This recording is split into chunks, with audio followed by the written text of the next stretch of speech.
Hello guys, subscribe कीजिए और bell icon को प्रेस कीजिए ताकि आपका कोई भी इंपॉर्टेंट वीडियो कोई भी टॉपिक का रिलेटेड मिस ना हो। Hey guys, welcome.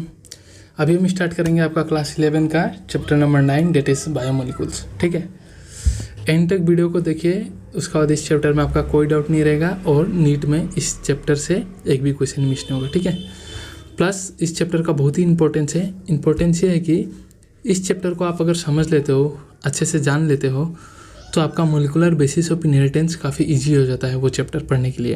प्लस इस चैप्टर से बहुत क्वेश्चन आने का चांसेस होता है, 3 से 4 क्वेश्चन आता है हर साल, इजी क्वेश्चंस। ठीक है, प्लस सेम बायोमोलिकुलर चैप्टर आपका केमिस्ट्री में भी है क्लास 12 में, तो आपका एक ही चैप्टर से 3-4 जगह से आप मार्क स्कोरिंग कर पाओगे और 12 का चैप्टर से भी मार्क्स आता है, नीट में यहाँ से भी आएगा। ठीक है, सो चलिए बिना टाइम वेस्ट किए हम स्टार्ट करते हैं। सो बायोमोलिकुल्स, बायो मतलब लिविंग, मोलिकुल्स मतलब वो सब मोलिकुल्स जो लिविंग टिश्यूज़ में मिलेंगे। ठीक है, और वो ऑर्गेनिक भी हो सकता है, इनऑर्गेनिक भी हो सकता है। So biomolecules are chemical compounds found in the living organism. They include organic and inorganic compounds.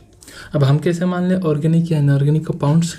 तो चलिए एनालाइज करके देखते हैं, खुद पता चल जाएगा हम लोग को कि ऑर्गेनिक कंपाउंड है कि नहीं हमारे टिश्यूज़ में।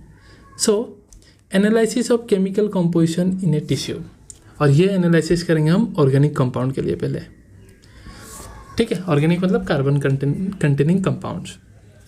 तो इसका सिंपल सा स्टेप है, आप क्या करोगे, इसको पहले कोई भी एक लिविंग टिश्यू लो, चाहे वो प्लांट का हो या एनिमल का हो। ठीक है, अब हमने यहाँ पकड़ लिया लिविंग टिश्यू को, एक लीवर का पीस टुकड़ा लिया हमने।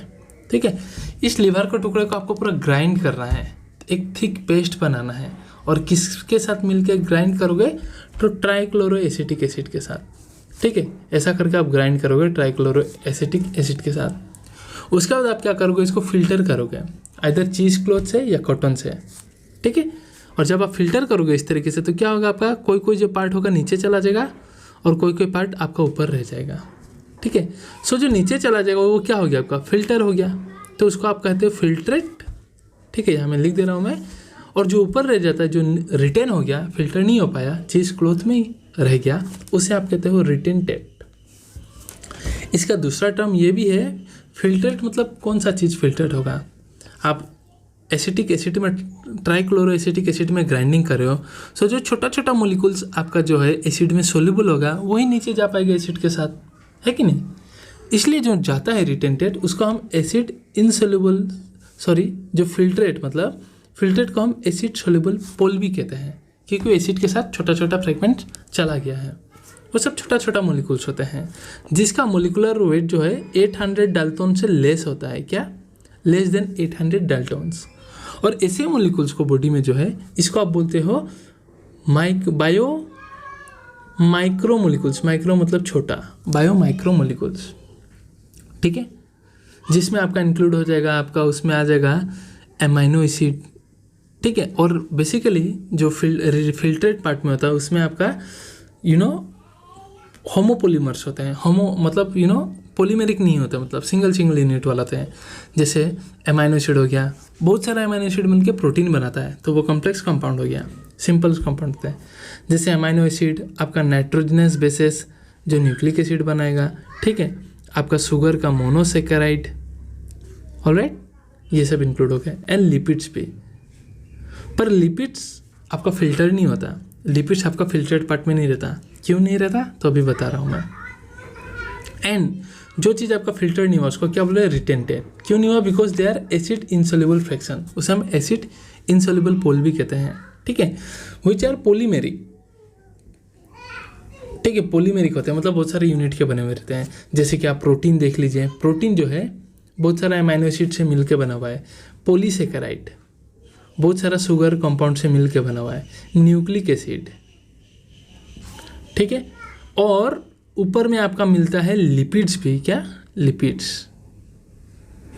तो क्या लिपिड्स जो है वो आपका एसिड इनसोल्यूबल पूल में मिलने का वैसे वो क्या आपका बायो माइक्रोमोलिकुल्स नहीं है, तो ऐसा जी नहीं, लिपिड जो है माइक्रोमोलिकुल्स है, बायो माइक्रोमोलिकुल्स। ठीक है, और जो रिटेंटेड पार्ट में रहते हैं बड़ा मोलिकुल्स है सब, जैसे प्रोटीन, पॉलीसेकेराइड, न्यूक्लिक एसिड, इन सब को हम बोलते हैं आपका, इनका जो मोलिकुलर वेट होता है 800 डाल्टन से ज़्यादा होता है। ठीक है। 800 डेल्टोन से इनका मोलिकुलर वेट बहुत ज़्यादा होता है और इसलिए हम इनको बोलते हैं बायो मैक्रोमोलिकुल्स। तो क्या लिपिड्स मतलब रिटेंटेड पोर्शन में मिलने का वैसे है, क्या लिपिड बायो मैक्रोमोलिकुल्स है? तो जी नहीं, लिपिड्स जो है बायो माइक्रोमोलिकुल्स है। क्यों? क्योंकि लिपिड्स आपका पॉलीमर नहीं है, सिंगल यूनिट है और इसका मोलिकुलर वेट 800 डाल्टन से लेस है। बस इतना ही फर्क है कि ये आपका एसिड इनसॉल्युबल पोर्शन में मिलता है। उसका कारण ये है कि हम लोग का जो सेल है, ये सपोज अगर ऐसा सेल है तो हम लोग का जो सेल मेम्ब्रेन हमको पता है लिपिड से बना हुआ है और जब आप जब पेस्ट इसे ग्राइंड कर रहे हो तो हम लोग का सेल मेम्ब्रेन टूट जाता है। तो उस समय क्या होता है, ये लिपिड्स वेसिकल्स का फॉर्म बना लेते हैं इस तरीके से और सेपरेट ही नहीं हो पाते हैं और ऊपर ही रह जाते हैं।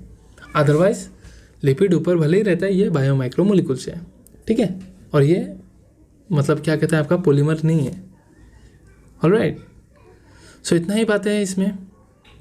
सो फिल्ट्रेट जिसे आप एसिड सोल्यूबल पोल बोलते हो, रिटेंटेड जो एसिड इनसोल्यूबल पोल, ठीक है। फिल्ट्रेट में आपका बायोमोलिकुल्स होगा, माइक्रोमोलिकुल्स, और रिटेंटेड में मैक्रोमोलिकुल्स। माइक्रोमोलिकुल्स मतलब लेस देन 800 डाल्टन, ठीक है, एंड मैक्रो मतलब मोर देन 1000 डाल्टन्स। तो इससे आप ऑर्गेनिक कंपाउंड जितना भी आपने एनालाइज कर सकते हो टेक्निक से। सो इनऑर्गेनिक कंपाउंड्स भी एनालिसिस करने का एक सिंपल तरीका है, एनालिसिस ऑफ इनऑर्गेनिक कंपाउंड्स। कैसे? सो इनऑर्गेनिक कंपाउंड्स के लिए आपको क्या करना पड़ेगा, कोई भी एक लिविंग टिश्यू लीजिए, ठीक है, उसका फ्रेश वेट लीजिए। जब आप लिविंग टिश्यू का एक फ्रेश वेट लेंगे तो उसमें वाटर होगा, ठीक है, वाटर होगा तो उसे आप बोलोगे वेट, क्योंकि वाटर है ना उसमें, इसलिए आप उसे क्या बोलोगे, वेट, ठीक है। तो वाटर को आप ड्राई करने के लिए क्या करोगे, वाटर को इवापोरेट करने के लिए आप क्या करोगे, उसे ड्राई कर दो और फिर से उसका वेट लो, तो आप उसे बोलोगे अब ड्राई वेट। अब वाटर जो है वो इवापोरेट हो गया वेपर के फॉर्म में। अब आपका सिर्फ ड्राई टिश्यू बच चुका है, ठीक है। अब आप क्या करो, इस टिश्यू को जला दो, ठीक है। आप जब जला दोगे इस टिश्यू को तो आपका क्या बचेगा, राख बचेगा, ठीक है। और ड्यूरिंग बर्निंग आपका जितना भी कार्बन कंपाउंड्स है सब के सब ऑक्सीडाइज हो जाएंगे, ऑक्सीडाइज होकर रिलीज हो जाएंगे in the form of carbon dioxide and water vapour, जितना भी आपका कार्बन कंपाउंड था। तो ऑर्गेनिक कंपाउंड सब गायब और जो राख बचा उसमें आपका मिलेगा सब inorganic elements and inorganic compounds. Inorganic elements like calcium, magnesium, sodium, potassium, compounds like sulphate, phosphate, ठीक है, सोडियम क्लोराइड, कैल्शियम कार्बोनेट, ये सब मिलेगा। तो इस तरीके से आप किसी भी लिविंग टिश्यू का इनऑर्गेनिक एनालिसिस कर सकते हैं। नीट में क्वेश्चन पूछता है भाई, पूछ देगा, अरेंज करो, पहले आपको वेट लेना है, फिर ड्राई वेट, फिर बर्न करना है, ठीक है, like this. I hope analysis का टेक्निक आप समझ चुके होंगे। सो हमारे बॉडी में इनऑर्गेनिक एलिमेंट्स भी मिलता है, जी हाँ, ऑब्वियसली मिलता है। और ये एक चार्ट है जिसमें आपको एनालिसिस करके दिखा हुआ है एबंडेंस परसेंटेज, कितना अमाउंट में अर्थ क्रस्ट में और हमारे बॉडी में इनऑर्गेनिक एलिमेंट्स मिलता है, ठीक है। सो इसको थोड़ा ध्यान देना है। ध्यान ये देना है कि अर्थ क्रस्ट वाले को आपको पढ़ना नहीं है, यहाँ बस आप ये पढ़ लीजिएगा कि अर्थ क्रस्ट में नाइट्रोजन सबसे कम मिलता है और हाईएस्ट ऑक्सीजन मिलता है, ऑलराइट। और ह्यूमन में सबसे नेग्लिजिबल मिलता है तो सिलिकॉन, और ह्यूमन में भी हाईएस्ट सबसे ज़्यादा ऑक्सीजन ही मिलता है। उसके बाद आपका कौन मिल रहा है, ऑक्सीजन। उसके बाद ह्यूमन बॉडी में नेक्स्ट आएगा आपका हाईएस्ट है आपका कार्बन, देन आपका आएगा 3.3 नाइट्रोजन, देन आपका आएगा हाइड्रोजन। सो 4-5 का इस तरह से सीक्वेंस याद रख लीजिएगा, क्या पता है अरेंज करने देते हैं, और इन चारों का डाटा याद रख लीजिएगा। सो ये चारों मिलाकर ही आपका 98% एलिमेंट्स कवर कर लेते हैं, जिसे आप कौन से भी याद रख सकते हो, कार्बन, हाइड्रोजन, ऑक्सीजन, नाइट्रोजन, ठीक है। सल्फर एंड फॉस्फोरस भी इंक्लूड होता है, ठीक है, सल्फर एंड फॉस्फोरस भी 98% में। सो ये सब एलिमेंट से मिलकर हम लोग का बॉडी बना हुआ है, ठीक है। कैसे ये सब एलिमेंट मिलकर बना हुआ है, जब हम स्ट्रक्चर देखेंगे हर चीज़ का तो पता चल जाएगा। तो इस टेबल से आपको यही याद रख लेना है, ठीक है।